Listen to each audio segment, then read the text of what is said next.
Hey, what is going on, everybody? It's Matthew here, your local pro. We are back at it again with the best quarterbacks from every decade in the NFL history today. Wow, huge video for sure. Going to be very interesting checking these guys out. Let me know in the comments down below what you want to see in the future. Drop a like down below and don't forget to subscribe to not miss out on any more reactional content. Without further ado, guys, let's head right into it. The NFL has become increasingly more of a passing league. Okay. And there are a handful of guys you can thank for that. Why do you think it's like that? These players spun it better than anyone else in their respective eras, and as a result, convinced teams to throw the ball more over the years. Okay. Here are the greatest NFL quarterbacks of each decade, with some seriously worthy honorable mentions. And I said, comment down below if you agree with this. 1940s, Sammy Baugh. Okay. The NFL was formed in 1920. But the quarterback position we know today didn't really come to fruition until the 40s. Back then, teams viewed passing as being too risky and not worth it. So they just ran the ball over and over again. That is, until Sammy Baugh came along. Okay. Sammy, after starting out as a halfback, showed the league the pros of throwing the ball and is credited as being a pioneer of the position. He was even given the nickname Slingin' Sammy. Let's go. He led the NFL in completion percentage 8 different seasons that decade, led in passing yards 3 seasons, and was a 3-time first-team All-Pro and 3-time second-team All-Pro. Bro, what a pioneer. He finished his career with 21,886 passing yards and 187 touchdowns, which was incredible production for the time. Yeah. 1950s, Bro, that's still kind of good today, isn't it? Graham.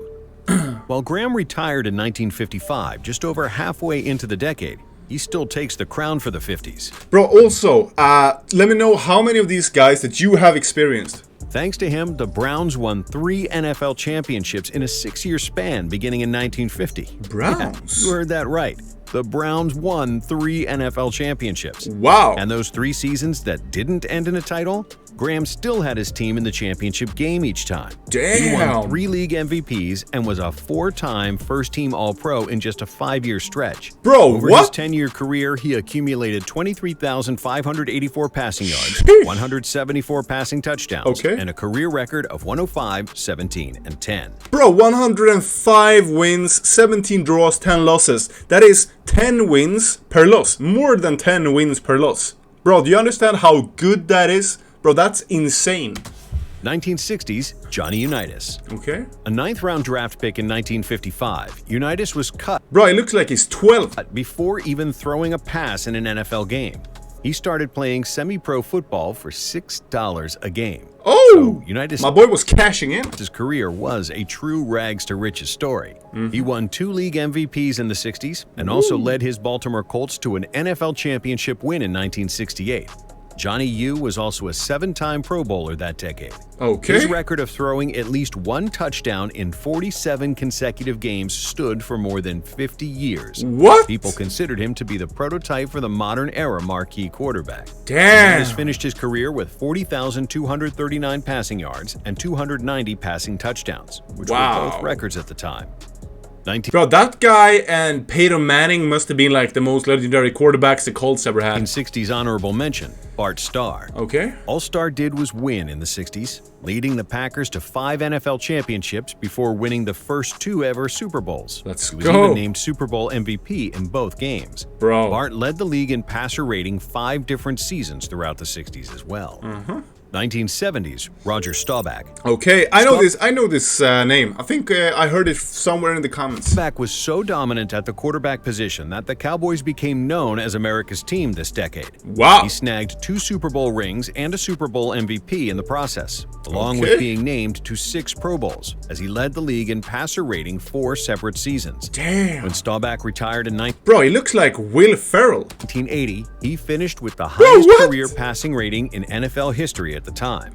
In addition to his impressive passer rating, Staubach was also known for his late-game heroics. Okay. He led Dallas to 23 game-winning drives in the 4th quarter, with 17 of those coming in the final 2 minutes of the game or overtime. Wow, actually Superman, bro. We have Superman here on the screen. Was Captain America. Whew.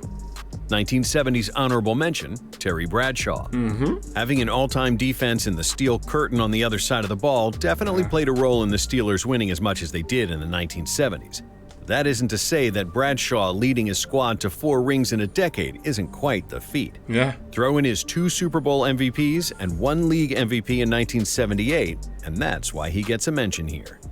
Bro, we're not even close to now, but these guys back in the days were beasts. 1980s, Joe Montana. Okay. Joe Cool was exactly that in the 80s, as he brought home 4 Super Bowls and 3 Super Bowl MVPs. Wow. No moment was too big for Montana. 3 Super Bowl MVPs, bro. Who always seemed to rise to the occasion. In Super Bowls, Montana went 4-0, passing for over 1,100 yards, 11 touchdowns, and 0 interceptions. Bro, 4 out of 4 Super Bowls won with 0 interceptions. I just want to say that again. 4 out of 4 Super Bowls, 0 interceptions. I can really understand how some of you guys call this guy the GOAT. He also had more than just team success that decade, as he was named to 6 Pro Bowls, won a league MVP, led the NFL in passing touchdowns and passer rating 2 seasons respectively, and was the league's completion percentage leader for 5 different seasons. Bro. 1980s honorable mentions, John Elway. Okay. For Elway, his dominance didn't get started until around halfway through the decade, so it was just too deep of a hole to dig out of to catch my... Was this like a big rivalry, you guys who watched the sport back then, like these two guys? Was it? Let me know in the comments. Montana. He did his best to do so, though, managing to lead the Broncos to 3 Super Bowl appearances, making 3 Pro Bowls, and winning a league MVP. Whew. Dan Marino. Okay. The only real knock on Marino... Wait. Did John Elway, Joe Montana, and Dan Marino play at the same time? Bro, I thought they were like spread out. Bro, the league must have been fire back then. Marino's resume is that he never won a Super Bowl and only made 1 appearance in the big game. This wasn't for lack of individual excellence, though. Marino won a league MVP in '84, was a first-team All-Pro for 3 seasons in a row from '84 to '86, made 5 straight Pro Bowls from '83 to '87, and led the NFL in passing yards and touchdowns respectively for 3 years in a row from '84 to '86. Damn. 1990s, Steve Young. Okay. From one 49er legend to another, Young was Montana's backup in San Fran from '87 to '90, and he picked up exactly where his predecessor left off. Young led the Niners to a Super Bowl victory where he was named the game's MVP, won 2 league MVPs, was a 7-time Pro Bowler, led the league in passing touchdowns 4 seasons, passer rating 6 times, and completion percentage 5 times. Bro, what kind of animal is this? And he used to be a backup? He threw for over 3,000 yards in 5 seasons that decade, including 2 for more than 4,000. Upon his retirement, he finished with the highest passer rating in league history. Wow. 1990s honorable mentions. John Elway. Still? Elway finally got over the hump this decade and won 2 Super Bowls. Let's go. He added 6 more Pro Bowls and led the league in passing yards in '93. Okay. Troy Aikman. Leading your team to 3 Super Bowl wins in a 4-season stretch will definitely get a mention, and that's exactly what Aikman did in the 90s. He also made 6 straight Pro Bowls from '91 to '96. Let's go. His numbers were not all that flashy, but he was a winner. Brett Favre. We haven't seen too many guys from the Cowboys, but apparently they were super good back in the days from what I heard from you guys. Let me know if I should check out more Cowboys players. You have to be pretty dominant to win 3 straight league MVPs in any sport, Yeah. which Favre did from '95 to '97. He also won a Super Bowl and made 5 Pro Bowls as he led the league in passing touchdowns 5 times and passing yards twice. Wow. 2000s, Peyton Manning. Okay. With a resume as large as his forehead, Manning was a machine in the 2000s. He made the Pro Bowl in every season that decade except for 1.